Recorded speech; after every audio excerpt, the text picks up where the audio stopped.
Welcome to this episode of Candid Couture, Quarantine Edition. Tours, the third of collective company. Tell the people who you are, what you do. Hey, what's up? I'm Ramel. Some people know me as Rmell, but yeah, that's me. What would you do? What do you do? What are you into? Um, Day job, I'm a graphic designer. Outside of that, I work on music. I do a little bit of modeling. Yeah, just like to make stuff and do stuff, honestly. So pretty broad. A bit of a jack of all trades. Yeah. How would you describe your style? Um, yeah, I guess not to be corny, but it's like Japan's got a heavy influence on it, like anime, video games. Um, just like cool characters, action movies, shit like that, like 70s, 80s spy films, fucking James Bond, like a lot of dude stuff. Um, yeah, All right. a lot of typical American dude stuff with a little bit of Japanese influence. All right. So would you say that plays into what you do creatively, whether it be the music, whether it be the graphics?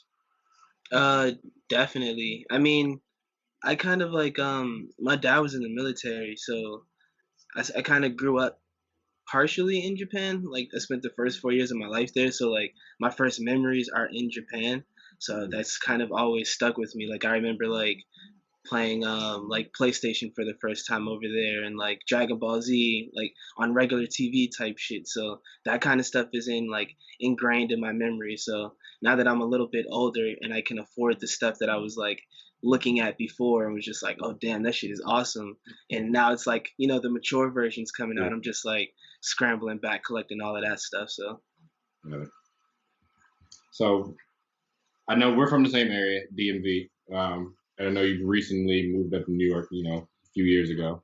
yes sir. I would say that influenced your style. Has anything changed, or has it Um reinforced what you were before? oh, my Siri's like, I don't know why Siri thought I said Siri, but I'd say it's actually really funny that you asked that. The first thing I noticed when I came up here was everybody's pants. Like everyone's pants are like, whether they're tailored or not, they look like they're tailored. Right. You know what I'm saying? Like everyone puts a lot of effort into the way that their pants look. So I know like back home we kind of have like this standard of like, yo, if you don't cuff your jeans or if you don't cuff your pants, then it's like, what are you doing? But then like I came up here and I realized like, you know what? Like there are no real standards. Like as long as it looks good, feels good, it's functional, you know what I'm saying, you're cozy, Yeah. then yeah, so I just a lot of people have their like personal styles that really show. Like you jump on the train and you're like, that dude, he got dressed the way he wanted to. They got dressed the way they wanted to. It's like there's no real uniform, so there's like you feel a sense of freedom. Just like shit, if I want to try it, I'm gonna go for Got it. Got it.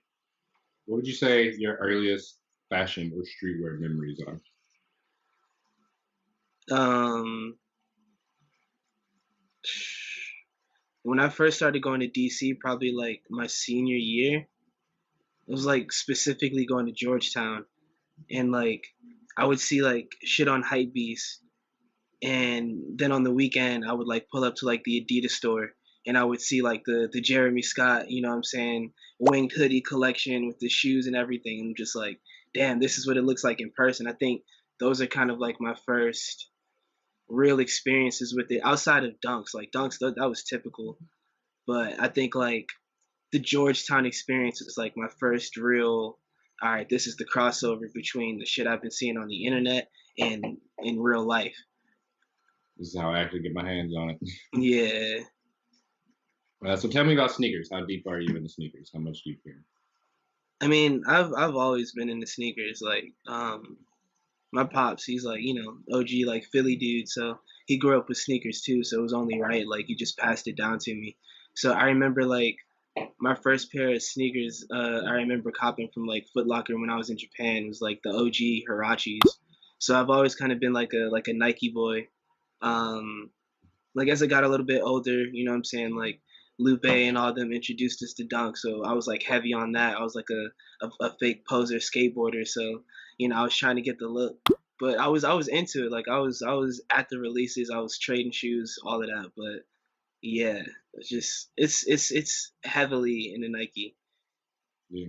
What's your current rotation? Like 3 to 5 pairs you got heaviest right now. Um, man, I wear my Prestos, my Presto Reacts. I fucking love those shoes. I think you can actually see them right there with the laces hanging.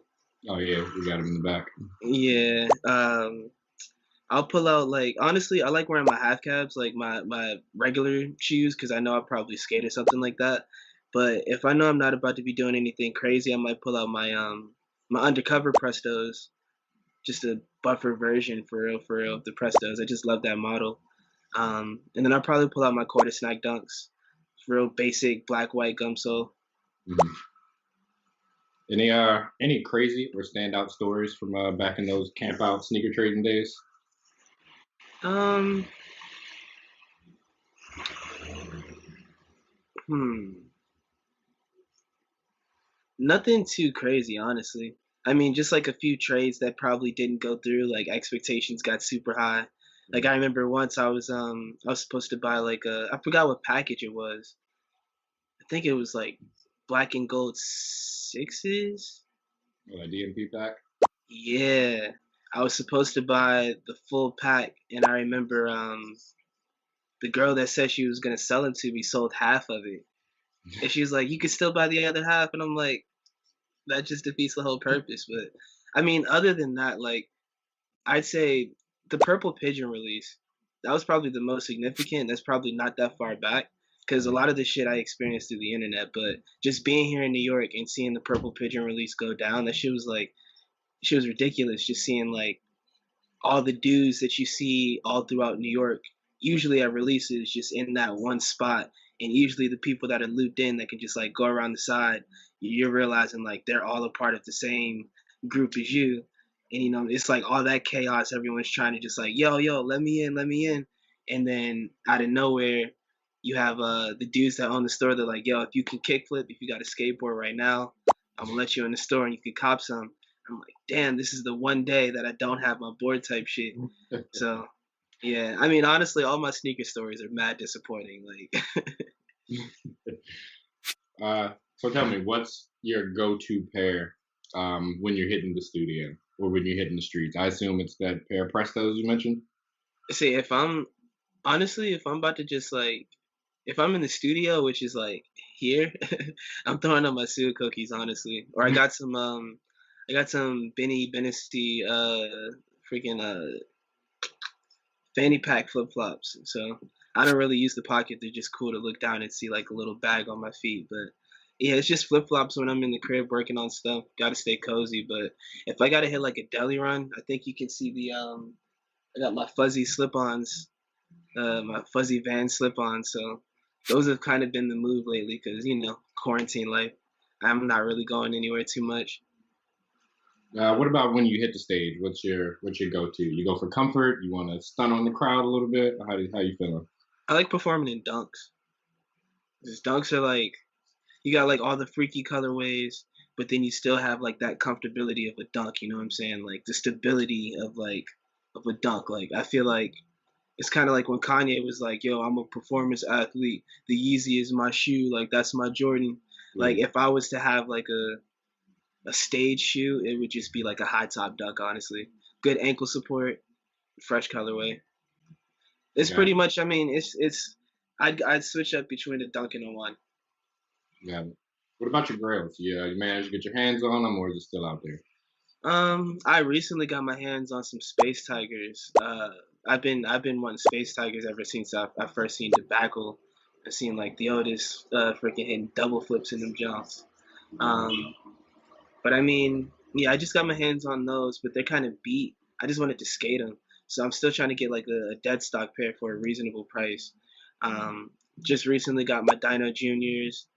Uh, I'm still trying to get my hands on some Jungle Dunks, the white and light blue ones, man. I'm trying to find those. I'm trying to like go down the line and just get all the undercover shoes. At least my favorites. I've been big on undercover lately, so um and other than that, I'd say Toxic Avengers. Yeah. What about any regrets? You got any regrets? Uh, Copping wise, sneakers, clothes, trends. Skinnies. Yeah, I mean, yes, definitely skinnies.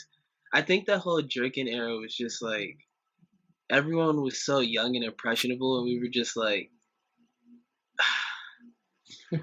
I don't know, man. I feel like, yeah, buying skinnies from like PacSun, like those bulldog jeans, Yeah. that's probably like my biggest regret because it was just like, why are you dressing like this? You have to sag your pants in order to walk. Like it was just weird. That was just a really weird era. And the bright colors were like it was edgy, but it wasn't necessarily like there was no purpose. It was just like let's just be as bright as possible. Whereas now, if I'm gonna wear a bright color, there's more of like a theme to it. You know, like if I'm wearing orange, I'm probably wearing some type of like wood camo or something. So it's just like mellow. So I'm not just like a yo, look at me. You Right. know. It also So has. exactly. So, any advice you have for upcoming creatives in similar fields, modeling, graphic design, music? Um, I think my biggest piece of advice I could offer is, especially with everything going on now that we're in quarantine and whatnot, like first off, accept the fact that we're probably not going to go back to normal. So the career that you once knew, it's probably trying to find its, like a new lane. So Mhm. like as a graphic designer, we're always going to be needed because as long as capitalism is alive, there's always going to be graphics. So the thing is, pay attention to the way that advertisement shifts and understand where you're needed as a graphic designer and just make sure you can offer that tool set, you know what I'm saying, and like the creativity that's going to be needed for the future, because it's no longer like the retro shit that people do, like it's not gonna be like a thing anymore. Like the nostalgia thing, it'll only work in some manners, but when it comes to creating, it's a totally new system. And as far as like modeling, it's the same thing. I mean, honestly, all of these lanes are the same thing. And working at like a fashion, we kind of like dip our hands into fashion a bit. We're trying to adjust by, like, well, people aren't going to be able to engage with each other like they once were. So, if you're a model, you're probably not going to be able to be in a dressing room with a stylist and hair, makeup, what I'm saying, all the people touching each other, like that's dead. So, like designers are going to have to start resorting towards like 3D technology, like scanning models in. So models are going to have to start getting more familiar with the technology themselves instead of just being in front of the camera. You're going to have to learn how to work your own camera, produce your own shoots. And it's going to be more so like working like a graphic designer where it's like, yo, I need those assets. Bam. You know what I'm saying? It's going to be more of like a handoff instead of a pull up. All right. Thank you. We'll take care of the rest. It's like you got to put in your part too. Got it. So, you got anything to promote before we wrap up? Um, I mean, yeah, Matt McGee's about to drop his project. We're working on the art for that. We're gonna be wrapping that up. Um, And drop a handle in there. yeah, so that's gonna be dropping pretty soon. I'm working on a lot of Friends Forever stuff, and I've got my music out. I'm gonna be dropping like a deluxe version of New Game Plus pretty soon, and I just got music in the stash that I'm getting rid of. So just for real, look out for Graham International, and yeah. Got it. Got it. Thanks again for sitting down with us. We Yeah. appreciate you giving us this time. Hope No you can stay. problem, man. Thank you for having me, dog. Have a good one.